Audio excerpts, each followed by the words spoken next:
We all seek escape. For me, it was the relentless grind of deadlines and flickering screens that drove me to the brochure's promise. Crystalline waters, endless buffets, and the blissful anonymity of a Caribbean cruise. It was a sanctuary designed for forgetting, a floating palace where the only demand was to choose a cocktail. I boarded exhausted, my spirit a threadbare cloth, hoping the sun and salt could weave me whole again. For 2 days, the illusion held. I baked on deck chairs, mesmerized by the ship's turquoise wake. I learned the art of doing nothing. The world softened into a pleasant blur of steel drums and smiling staff. It was perfect, which is precisely why it couldn't last. The crack in the facade appeared on the third night, in the form of a bartender named Luis. He worked the quiet aft deck bar, a man with kind eyes that held the deep, perpetual twilight of someone who has seen too many cycles of revelry. We fell into easy conversation, but it stalled when his gaze fixed on the nearby hot tub, churning with a boisterous group. His voice, once light, grew heavy. "You see that tub?" he asked, not waiting for an answer. "It's not always so festive." He told me his story then, not for gossip, but as a weary confession. On a voyage months before, in that very tub, a man had died of a heart attack. The real horror wasn't the death itself, Luis explained, but the context. The man was surrounded by people. Laughter echoed, drinks were clinked, music pulsed. He simply stopped living, and the party continued around his body for hours. He became part of the scenery, a macabre ornament in a vacation paradise. The worst part, Luis said, polishing a glass with a hypnotic rhythm, was the noise. The music didn't stop. They just turned it down a little while they retrieved him. People just found another bar. It was like he was never there. The story infected me. I went to bed with a chill that the tropical air couldn't dispel. The ship's cheerful veneer now seemed thin and fragile, a painted screen hiding a cold, clinical machinery that processed human tragedy as efficiently as it did luggage. The following night, a magnetic and dreadful pull drew me back to the aft deck. The scene was a perfect replica of Luis's story, a packed hot tub, a throbbing bass line, the shrieks of drunken laughter. And there he was, the centerpiece. I stood at the railing that final evening, watching the phosphorescent wake vanish into the dark horizon. The steel drum still played. The cocktails were still a vibrant, sugary red. But the illusion was forever shattered. I understood now that this floating city of escape was a fragile world constantly skirting the abyss. Just beneath the surface of the curated joy lay a hidden, clinical reality, a world of heart attacks, overdoses, and silent tragedies, all managed with quiet efficiency to preserve the paradise. Luis caught my eye from his bar and gave a slow, somber nod of acknowledgement. There was no line between the tragedy he described and the one we had averted. There was only luck, timing, and a moment of seeing what everyone else chose to overlook. I had sailed to escape the weight of the world, only to find it waiting for me, patient and absolute, in the warm, bubbling water. My first trip to Northern Europe was supposed to be a dream. In the summer of 2019, I booked a 7-night cruise on the Northern Star. I wanted slow mornings, fjord views, and endless cups of coffee. The ship sailed from Copenhagen on July 14th, carrying more than 3,000 passengers. I was alone, 36 years old, between jobs and craving the smell of cold sea air. That first day was filled with music and laughter on the open deck. Families posed for photos. Kids chased each other around the pool. My cabin was on deck 9. Across the hall, in 9235, lived a tall man named Daniel, his wife Laura, and their 2 teenage daughters. Laura's laugh was the kind that made you smile even if you didn't know the joke. The first few days passed like any vacation. I saw them in the restaurant one night, joking about dessert. We left Bergen, then Oslo, and everything felt normal. Until Wednesday night. At 9:40 p.m., I woke to a heavy thud against the wall behind my bed. Minutes later came shouting, then a scream. Not playful, Not excited. A scream that froze me in place. I opened my door. The corridor was empty, but the sound was coming from 9235. Suddenly, the door burst open. One of the daughters stumbled out, her shirt stained bright red. She was sobbing too hard to speak, pointing back into the room. Then Daniel appeared. His hands were covered in blood, his eyes wide but distant. His lips moved, and I heard one clear sentence. She wouldn't stop laughing. She just wouldn't stop laughing. Passengers gathered. Someone pressed the emergency button. Security rushed in. I caught a glimpse through the open door, shattered glass, a lamp on the floor, and a motionless leg on the carpet. Then the door slammed shut. Announcements crackled.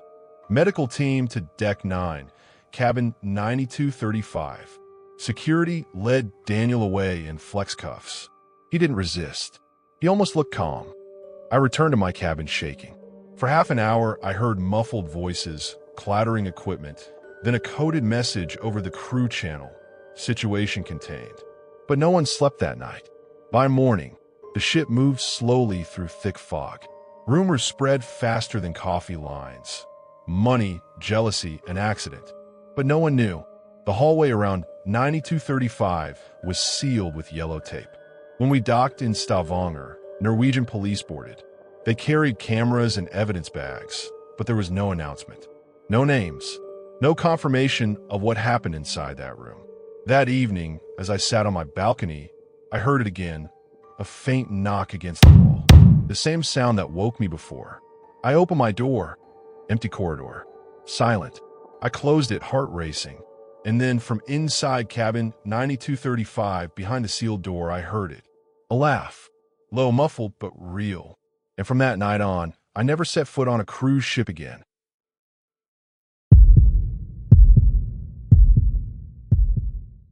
I still sometimes wake up to the sound of a knock that isn't there, my heart hammering against my ribs, transported back to that night on the water. It's a reminder that the most terrifying things are often the things you never truly see. We sailed out of Southampton on a blustery afternoon in late October. The air carried a sharp, metallic chill, a promise of the North Sea ahead. My employer, Julian Croft, was celebrating a major merger for his fintech firm, and this week-long cruise aboard the Celestial Odyssey was his idea of a victory lap. He brought his wife, Elise, their 17-year-old daughter, Chloe, and me, his executive assistant. I'd never seen the Atlantic from a deck before. The ship was a leviathan of glass and steel, its scale incomprehensible until you stood beside it. Sail Away was a ride of champagne flutes, a cheesy cover band, and the deep, mournful blast of the horn that made the very deck plates vibrate. At the safety drill, I stood obediently by Lifeboat 12 on Deck 7, mentally noting every instruction while other passengers scrolled through their phones. Julian smirked at my seriousness. "Easy, Sarah," he said, clapping me on the shoulder. "These tubs are safer than your apartment." Nothing but smooth sailing. Behind him, the English coast began to recede into a gray mist.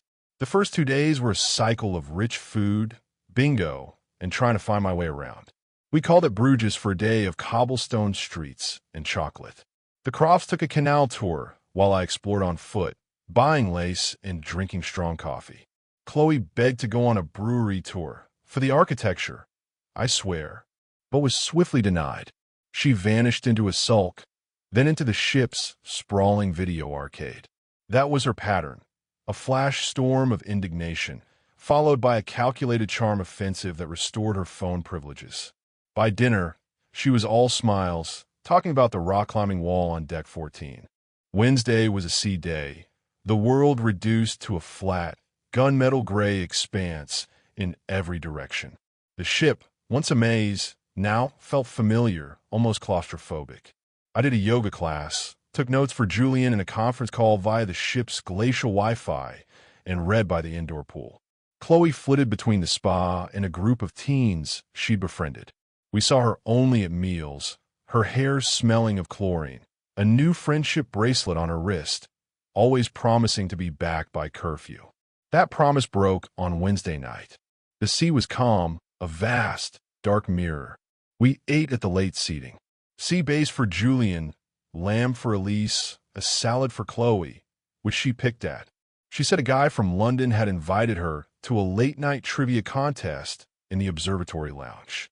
Elise sighed, but let her go after reminding her of the time.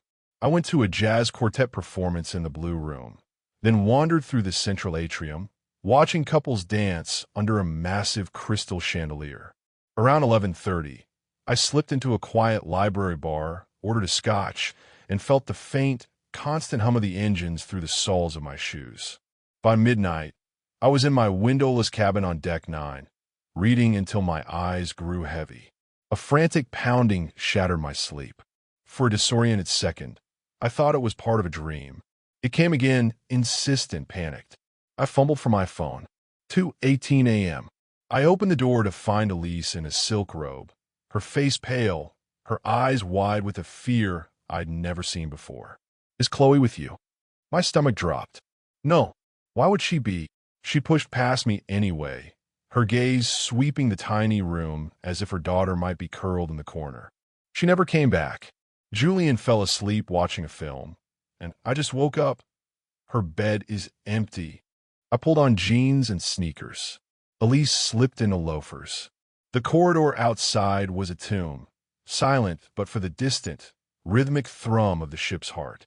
At the guest services desk on Deck 5, the night manager, a man named Nightstares with a calm, weary demeanor, listened with professional patience. He took Chloe's details. "As she's a minor," he said, his voice low, "we must alert ship security immediately." He spoke into a handset using codes I didn't understand. A call of Blue Sapphire, Deck 14 aft, echoed on the crew channel. The sleeping ship heard nothing. Security arrived swiftly, led by a woman named Inga, tall and with an air of grim competence. She asked for a recent photo. Elise found one from that afternoon. Chloe laughing, her face turned up to a sun that was no longer there. Inga distributed the image. Then she asked the question we were all thinking.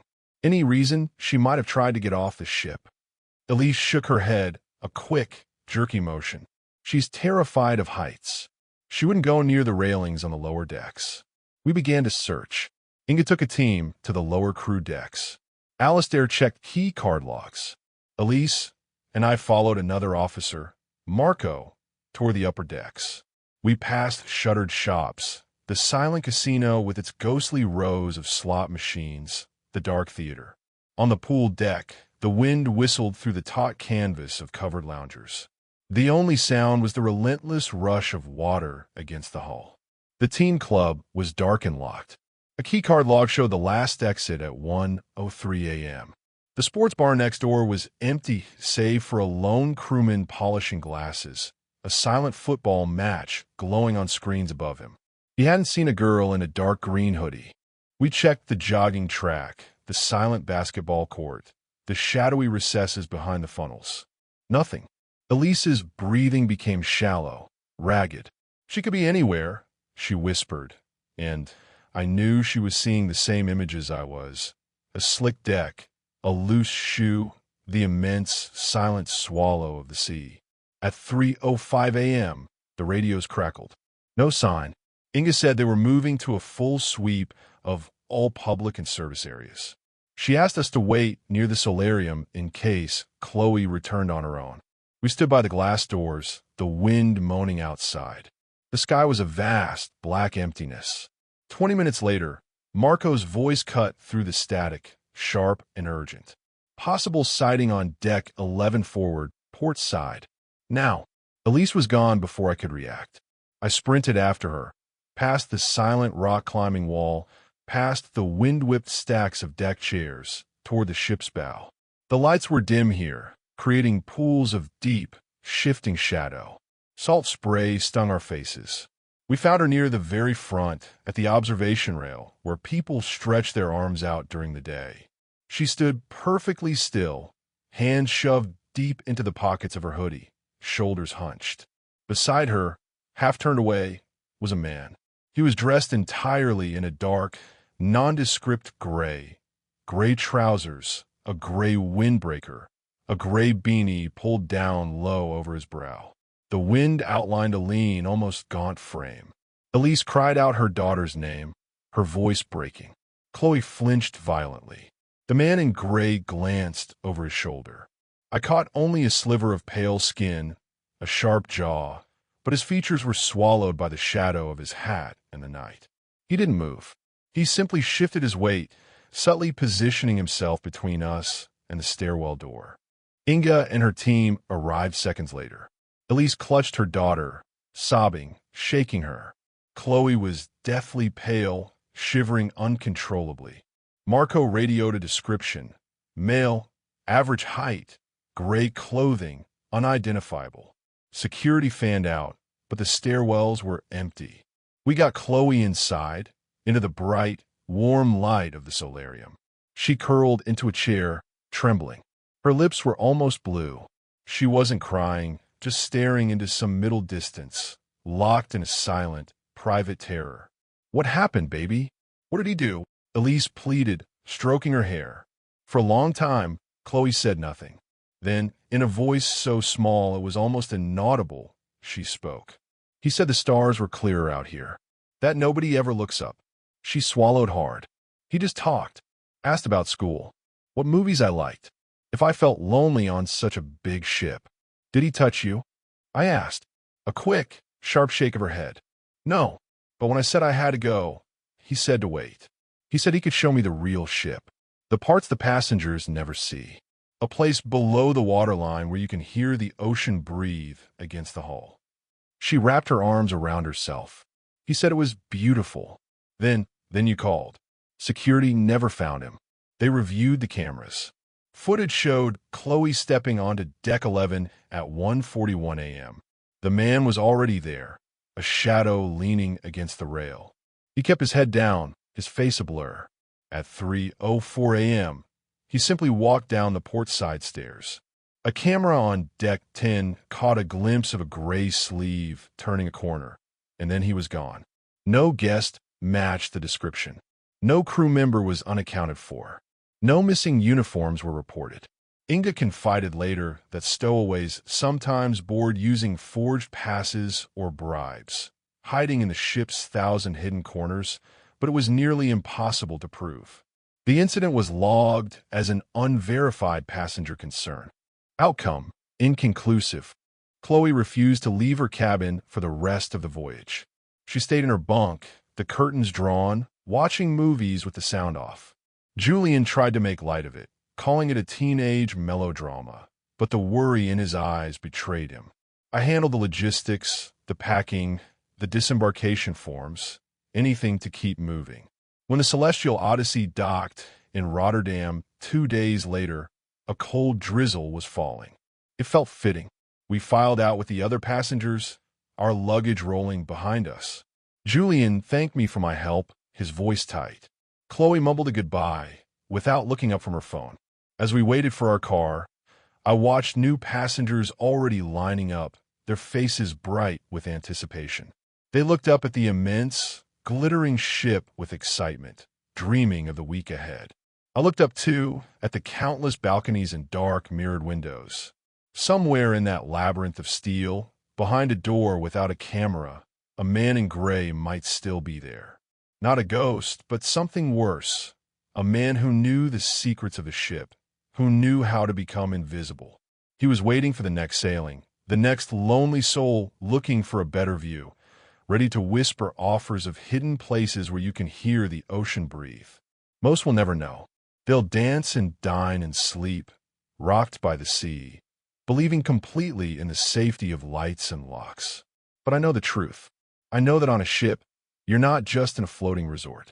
You're adrift in a world of your own, and there's always room for one more.